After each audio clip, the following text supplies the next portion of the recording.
In this video, we're going to talk about something most people try to avoid: what happens in the final hours of life. More specifically, we're going to walk through the warning signs your body might show in the 24 hours before death. Now, I want to say this right at the beginning. This video is not meant to scare you. It's not meant to make you anxious or overwhelmed. It's meant to help you understand, to bring a little clarity, a little peace, and maybe even a little comfort to a topic that is so often wrapped in silence and fear. Because the truth is, death isn't just a sudden event, it's a process. And like all processes in the body, it comes with signals. It's just that most people don't recognize them.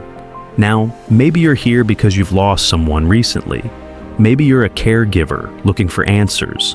Or maybe you're just someone who wants to understand what our bodies go through near the end. No matter why you're here, I'm really glad you are, because this conversation could help you prepare, not just practically, but emotionally. It could help you be there more fully for someone you love.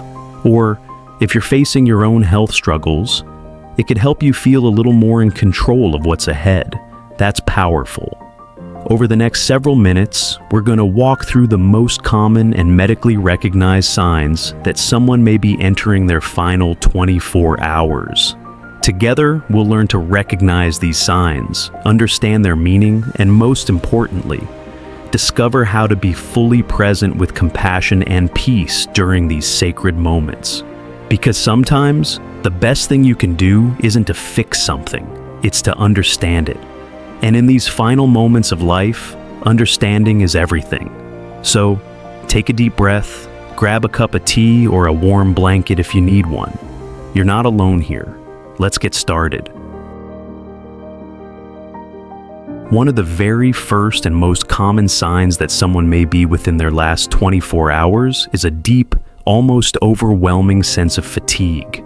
Now, this isn't the kind of tired you feel after a long day or a poor night's sleep. It's different. It's like the body is slowly turning inward, as if it's conserving every last bit of energy for something deeply important. People often sleep for long periods of time or drift in and out of consciousness. They may stop engaging in conversation, even if they were able to just a few days before. They might no longer respond when you speak to them, or they may only give you a faint squeeze of the hand. But here's the thing, it doesn't mean they can't hear you. In fact, medical studies suggest that hearing is one of the last senses to go. So even if someone doesn't respond, it's still incredibly meaningful to talk to them, to hold their hand, to just be there. Your presence, your voice, your calm, it matters more than you might ever realize. This withdrawal also extends to food and drink. The body naturally starts to let go of the need for nourishment. They may stop asking for meals or refuse even sips of water. And as painful as that is to witness, it's actually the body's way of easing the transition. Forcing food or drink at this stage can often cause more discomfort than relief. It's not about starving, it's about the body no longer being in survival mode. It's letting go. And while this might be hard to accept, it can help to know that this is a normal, natural part of the dying process. It doesn't mean they're suffering, it means their body is doing what it needs to do. Now, this phase of fatigue and withdrawal often brings a quietness to the room, a slowing down of everything. And for caregivers or loved ones, this can feel like being suspended in time. But your quiet presence during this time is more powerful than words.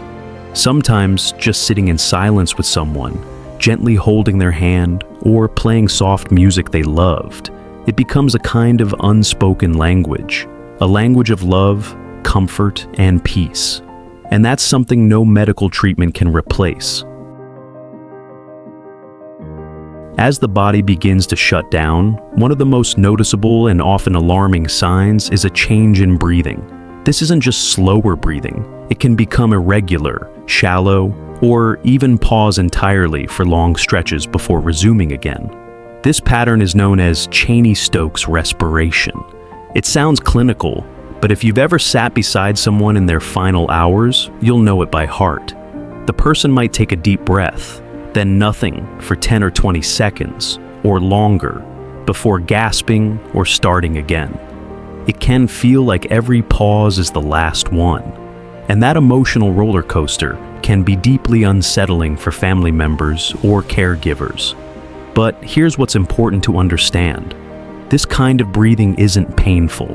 The person isn't gasping in distress. It's just the body's rhythm changing as systems begin to wind down. Sometimes you might also hear a gurgling sound in the throat. People often call it the death rattle, which, I admit, is a pretty frightening name. But what it really means is that the person isn't able to swallow or clear secretions anymore.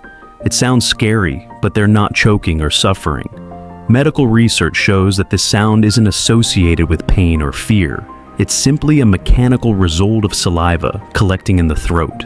If you're at the bedside and you hear it, the best thing you can do is stay calm. Try elevating their head or turning them gently to the side if you've been shown how. And most of all, keep speaking softly. Keep holding their hand. Let them feel your presence more than the sound. Because what they're hearing isn't just air or liquid, it's your steady love carrying them through one of the most sacred moments of life. Some families even notice that breathing becomes more peaceful right before death. The struggle disappears. There's a stillness, a calm. It's like the body knows its time.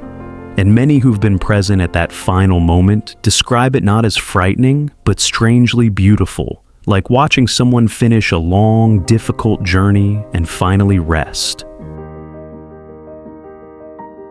You may first notice their hands growing cool, then their feet, sometimes even their nose and ears, as if warmth is gently retreating inward, unaffected by room temperature.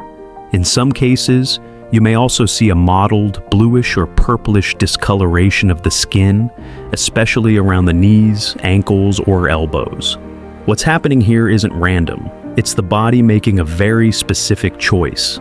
As circulation slows, the body begins prioritizing blood flow to the vital organs, like the heart, lungs, and brain. That means less blood gets to the extremities.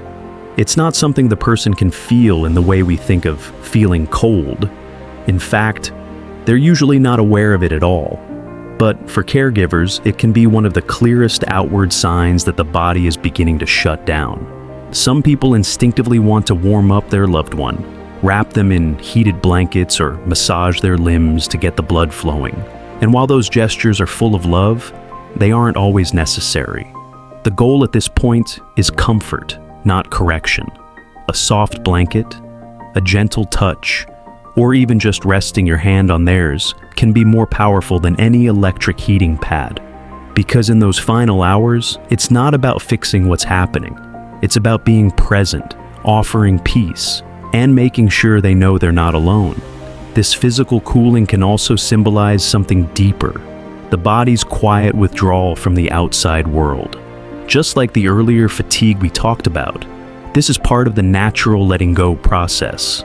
It can be hard to watch, but it can also be a reminder that nature has a rhythm.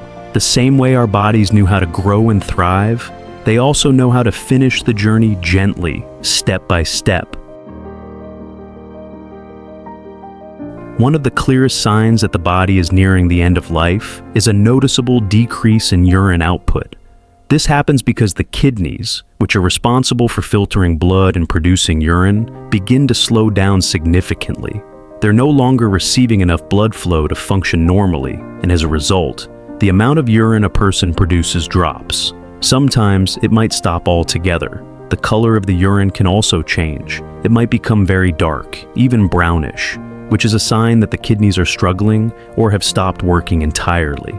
For caregivers, this might seem alarming, especially if you're used to monitoring output as a sign of health. But at this stage, it's actually a very natural part of the process. The body is conserving energy and shutting down functions that are no longer essential. At the same time, changes in skin color become more noticeable. You might see mottling, blotchy, purplish, or reddish patches, especially on the legs, feet, or hands. This is due to poor circulation. As the heart becomes less effective at pumping blood, some areas of the body receive less oxygen and begin to show these visible changes. It's not painful, and it doesn't cause discomfort. It's simply another way the body is gently winding down. The skin may also become more pale or take on a grayish or yellowish tint. For loved ones, these shifts can be difficult to witness, but they don't necessarily mean the person is in distress. They're often not even aware of these changes at all. This is also a moment where care becomes more about observation than action. You're not trying to fix anything. You're simply being there, noticing, comforting, and making sure the environment is peaceful. You can help by keeping the person clean and dry, using soft, absorbent pads, and gently moisturizing their skin if it becomes dry. This not only helps maintain their dignity, but gives you another opportunity to connect with them through simple, quiet care. And sometimes those little touches, a cool cloth on the forehead, a hand to hold, soft words in the ear, mean more than any medical intervention ever could. One of the most emotionally challenging signs for families is when their loved one no longer wants to eat or drink. Meals have always been a source of comfort, connection, and care. We feed those we love. It's how we show we're still here for them. So when someone begins refusing food or only takes a few sips of water, it can feel like they're giving up. But from the body's perspective, it's not about surrender. It's about biology. As the body prepares to shut down, it no longer needs the energy food provides. The organs that digest food start slowing down, and the sensation of hunger fades. Forcing food at this stage can actually cause discomfort, nausea, or even aspiration, especially if swallowing becomes difficult. Swallowing difficulties are another common part of this phase. You might notice coughing after sips of water, or a wet gurgly sound when your loved one breathes or speaks. That's because the muscles involved in swallowing are weakening. Food or liquid might not go down properly and could end up entering the lungs instead of the stomach, leading to choking or infection. This is why many hospice teams recommend offering only ice chips, small sips through a sponge, or just keeping the lips and mouth moist. It may feel like you're not doing enough, but truly, you're doing exactly what's needed, providing comfort without causing harm. What helps most in this stage isn't a meal, but presence. Sitting quietly, offering a gentle touch, or softly saying, "I'm right here," can be more nourishing than any bowl of soup. Some families find peace in offering symbolic sips or bites, even if they're not fully consumed.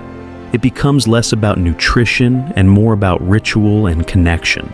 And while it's natural to grieve this shift, it's important to remind yourself that this is the body's way of letting go, not a sign of suffering or neglect. The need to eat may have faded, but the need for love, presence, and dignity has not. If you've stayed with me through this video, I just want to take a moment to say thank you. This wasn't an easy topic. Talking about death, especially in such a detailed and intimate way, takes courage. But if you're here, it means you care deeply. Maybe you've been through this with someone you love. Maybe you're preparing to walk this path with a parent, a spouse, or even as you reflect on your own journey. No matter the reason, I want you to know that learning to recognize these signs doesn't take away the sadness, but it can bring a strange kind of peace. A peace that comes from understanding, from knowing what to expect, and from realizing that death is not always a chaotic or fearful thing.